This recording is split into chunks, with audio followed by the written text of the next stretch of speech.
You know what?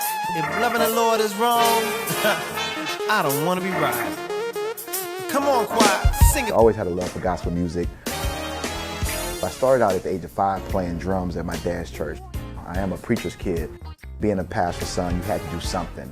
So, I would do a little bit of the choir, try a little bit of the usher, but I really felt my passion in playing drums. So that's why I kind of got connected with gospel music. But it was just a church thing for me. But it was at the point where people started inviting me to start going to other churches around the city. So we go in places and just doing it because of our love for God and loving to see other young people get saved. We was going to the mall singing, and I really was doing it not for a career. I wasn't even thinking about recording. I'd never been in the studio before. It was just something that I knew that God had created me to do, because I was doing it not for money or not for fame. I was just doing it because it was what I loved. I was passionate about it, and I really, really loved encouraging other people with the songs that God had given me. The first gospel artist that made me fall in love with gospel music was John P. Key.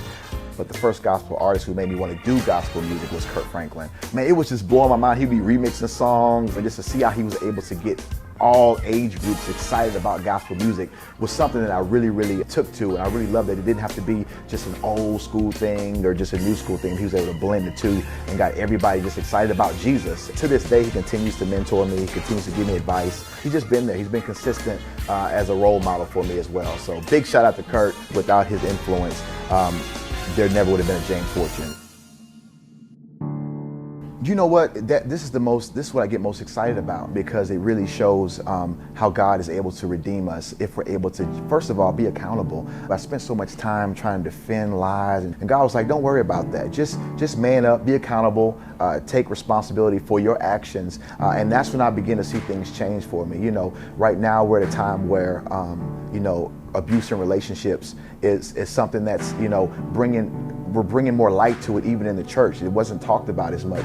So being able to share my story, and yeah, I was guilty of that. I pled guilty to that, and as a result, God used that to still be able to go to jails, go to prisons. I've been speaking to young people. I've been speaking to women. What's been amazing, the most amazing thing out of this is, when I started to talk about this, I really was doing it to help men, but I've been surprised at being inundated with the messages from women that are saying, you know what, thank you for taking accountability, because my abuser never did. So you're helping me heal, because I know that it wasn't my fault, and I know that it wasn't something that I did, but that abuse is not just a mistake, but it's a choice, and it's a decision. So, I begin to see things turn around for me as I begin to take responsibility for my actions, not denying, not justifying it, not blaming anybody else, but just taking responsibility, because I was so low that I didn't really think I had a reason to live anymore. Just feeling isolated, didn't feel like I was wanted anywhere. I avoided crowds, I avoided church. I didn't feel like I was really wanted in those environments.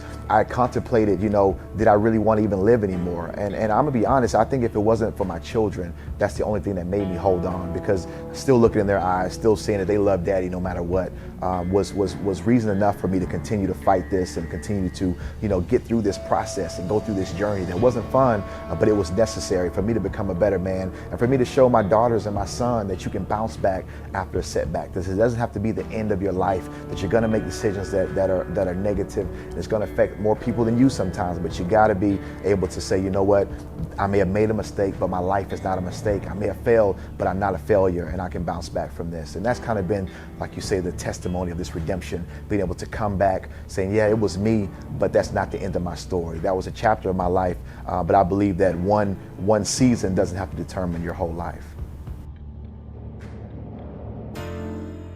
Right now, favor of God, because we did the whole HBCU. I got on my Grambling colors in my video.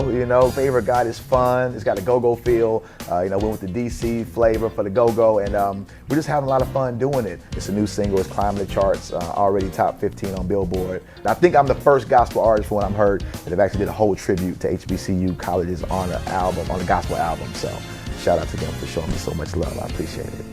This is James Fortune, and you're watching Life and Lyrics only on TV1.tv.